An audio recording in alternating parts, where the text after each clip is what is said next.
everybody. Thanks for joining us for another video on Gaia GPS. On this one, I want to just really follow up with the last video I made and go into some more details about what Gaia GPS can do. In that first video, if you haven't watched it, I covered pretty much the basics. I covered the interface, the differences between the mobile device versus the web browser interface. And then the differences between them. I talked about the basics of route planning and some of the other tools besides Gaia that I use for that.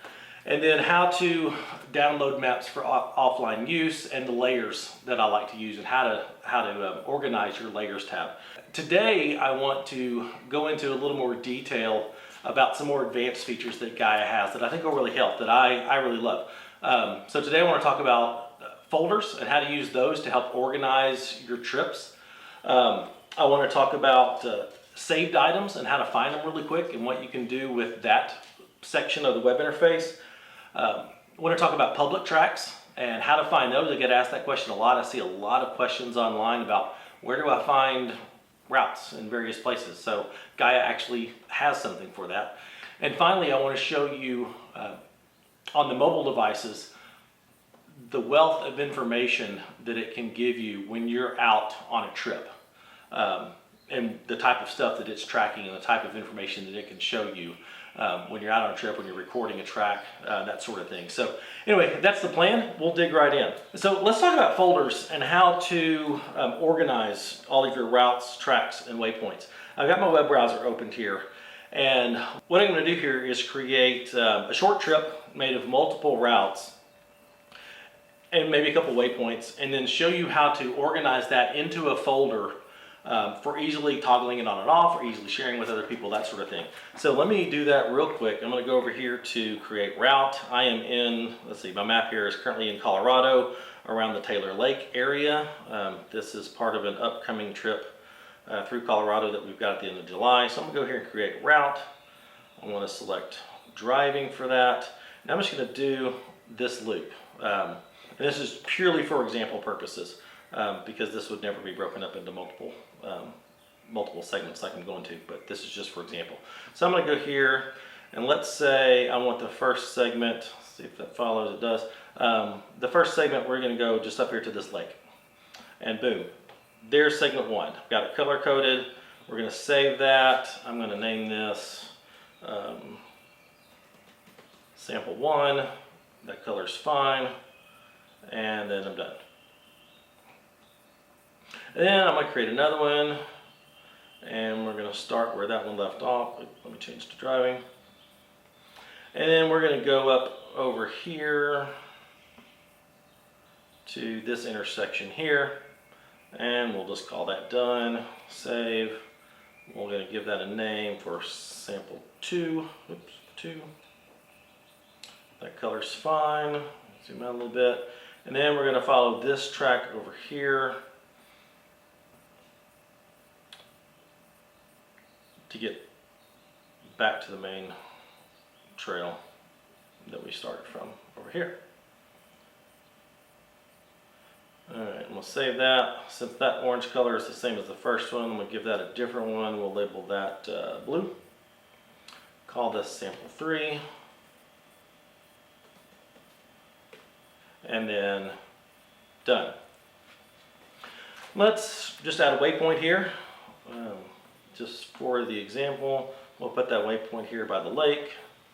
We'll go, well, alright, that automatically named it Spring Creek Reservoir because that's where that is, but let's say this was a camping spot. So we're going to do camping. I'm going to change that icon here to a little campground so I can see it easier. And now I'm done. So I've got those 3 segments. I've got the waypoint in there. You can see a lot of other waypoints popped up here because I don't have them turned off. But let me organize this into a folder so I can toggle it on and off easily and easily share it. So what I'm going to do is click on this one. I'm going to go here. I'm going to go to the details page. And then on the details page, you can see add to folder. So I'm going to do that. And if you have a lot of folders, sometimes it can take a minute for this to load. And then I'm going to go all the way down here to create new folder. And I'm going to do sample route and create a folder. Now it's got to reload, and I can scroll down here and put that in sample route. There you go. I've been filed in the sample route folder. Let's go back. Let's get our other things. Let's take our campground here. We're going to go to the details page. We're going to do the same thing, add to folder. Wait for it to pop up. And then since I created it on the last one, I don't have to create it on this one. So just scroll down here to sample route. Add it. Let's go back and do that for the rest of them. Let's get the purple track. Details page. Add to folder.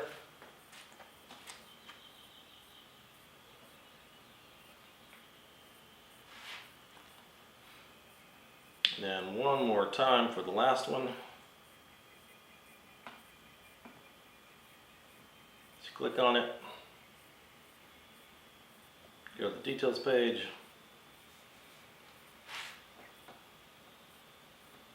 Add it to the folder.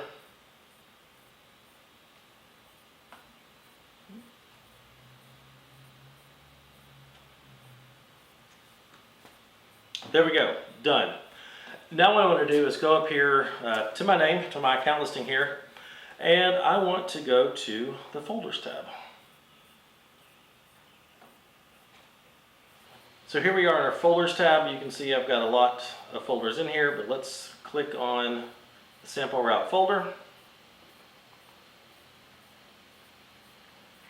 And there we are. Down here, you can see not just an individual track, but every detail about thinking that this whole route is 34.5 miles long, 5,200 foot total elevation gain, and then these are the 4 things that make up this folder. So lots of great information there.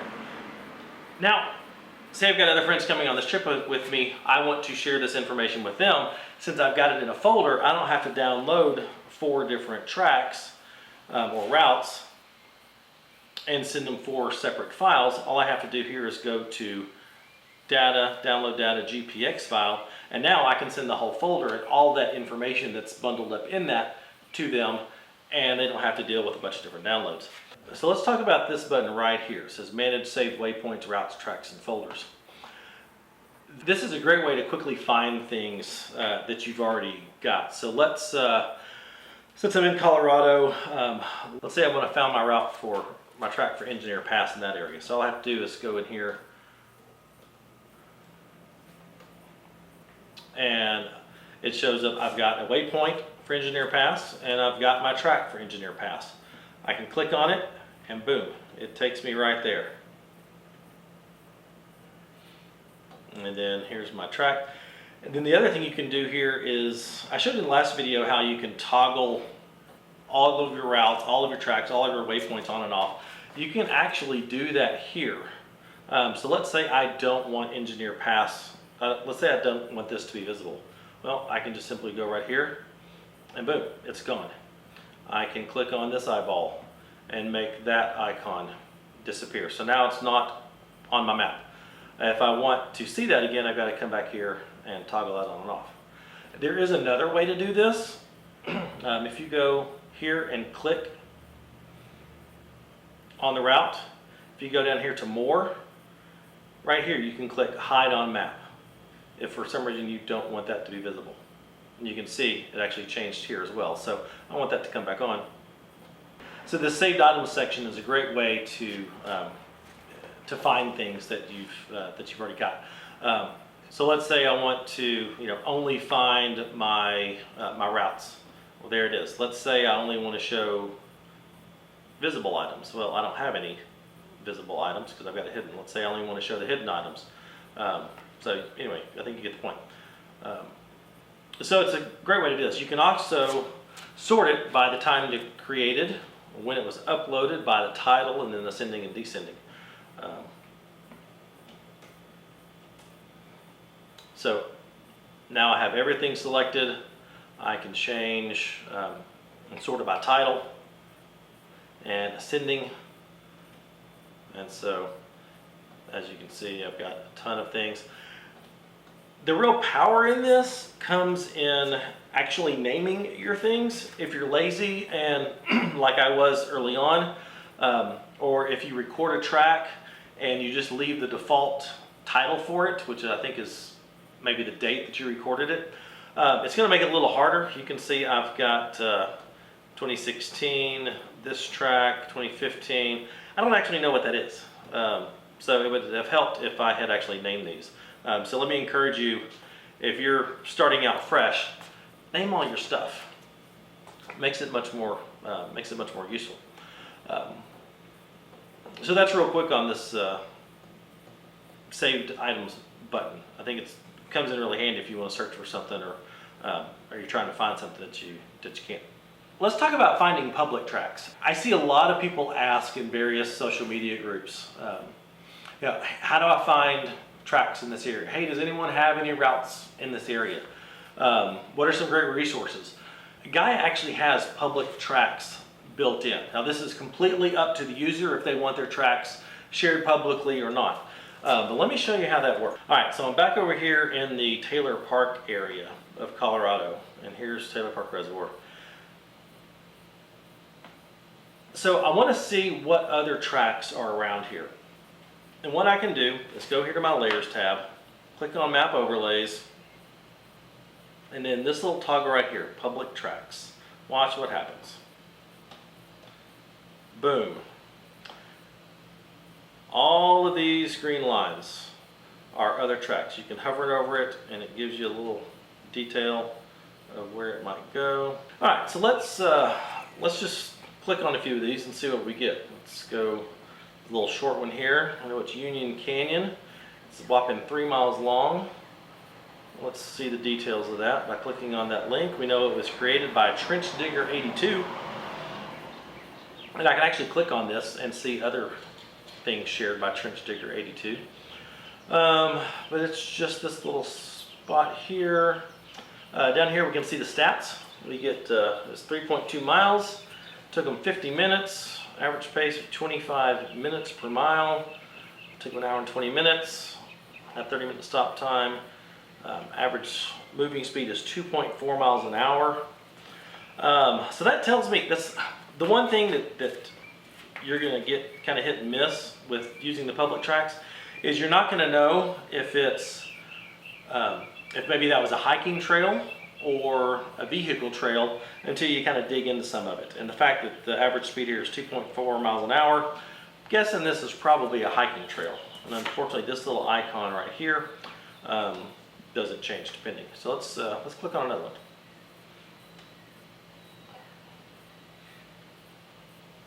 Let's see. Let's find one that's longer. What is this? 17 miles.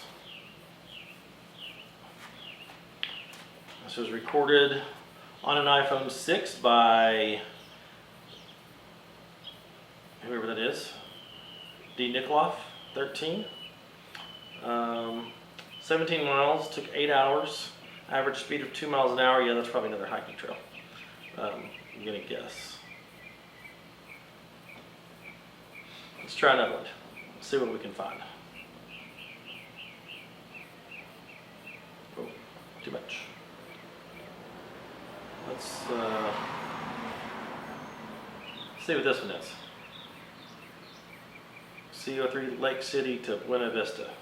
144 miles. This is a long one. I'm going to assume this is not a hiking trail. Just goes a long way. 144 miles. For whatever reason, this was not recorded. This may be a route that someone shared. Yeah, it wasn't recorded with anything. So this is someone's route and not a track that they added, that they pre-planned and made public. So that's just one way. So you can go to Gaia, you can click on public tracks, and you can see lots of different options for where people have been in the area that you're wanting to go. What you can't tell is if it was hiking or mountain biking or off-road vehicle. You just kind of got to dig in to find that. What you also can't tell is, does it actually follow legal roads? So I always want to encourage people, if you're using any public resource to find tracks, be it a web forum or another website that shares GPX files, or Gaia GPS's public routes feature, always verify them with the current maps for the area, the motor vehicle use maps, that sort of thing, to make sure that that track is actually still legal. It may have been recorded, 3 years ago, and the motor vehicle use map changed for that area, and so now it's no longer legal. So it is up to you to know whether or not it's legal. So I want to encourage you to do that. And if you have any questions on that, watch my first video. I cover that. But great way to find public tracks on Gaia, no matter where it is. I'm in Arkansas. We've got a ton of public tracks in Gaia that cover Arkansas. So great way to find that out. So now I want to show you the display of the mobile device and the wealth of information that it can get while you're moving and wherever you are, and especially if you're actively recording a track. This line of information at the top, if you're on a tablet, you're going to have more options than if you're on a phone, just because of screen size. So just know, I'm using the tablet here because it actually fits the screen of this video better instead of using the phone, because it's all narrow and everything. But this row of information here at the top provides a wealth of information for you while you are up there. All you have to do is tap up here and you get this drop down menu. You may have accidentally stumbled across this before and wonder what it was. So I can change every one of these. So over here to the left, I've got my record button. If I tap that, I'll start recording a track. Over here, next to it, I've got elevation, then current speed, average speed, map center. But let's say I don't like this information, or I want to change the order of it. So let's say I want my record button all the way to the right, because that's where my tablet sits better. So I have to go over here to sunrise and sunset, and boom, change that to recording button. Let's change this to my distance. Let's say I want this, let's keep that at elevation. Let's change that to moving speed. I want to know my total ascent since I started the trip. Leave that as map center. So watch, it's going to move around depending on where I move the map. And then stop time, and then I've already got distance. Let's change that one to, actually let's change this one to total time driving, and then let's show my stop time so I can know. Oh, no, I want sunrise and sunset. Because how cool is it that Gaia will let you know the sunrise and sunset time for where you are? And if you're a photographer like me, that information is super helpful. Another thing you can do, next to that record button, you'll see that there's the camera icon. So let's say that I am, let's see, over here at Oh Be Joyful Campground, and I want to take a picture of it and add that to my files here. So all I got to do is tap on the camera button, and if I was there I could take a picture of it, but now you get a beautiful shot of the floor of my garage with the tripods. So yeah, you can add photos to your routes along the way, and even put those in folders and share those with other people. Super handy. So I love this feature on the mobile device. I don't think there's another app out there that gives you all this information, and I just find that super helpful, and love the fact that it's there. Thank you so much for watching. I hope this helped. If you have any other questions, put them in the comments, and I'll maybe add those to another video in the future. Really appreciate you watching and supporting this channel. If you would, subscribe, get notified when I upload new content. I've got some more review videos that are coming out soon. I've got an epic trip to Colorado and Moab that's coming up at the end of July that I'll definitely make a series of videos on about that, and of course lots of Ozark content. If this video helped, hit the like button, and anyway, just really appreciate you taking the time to watch.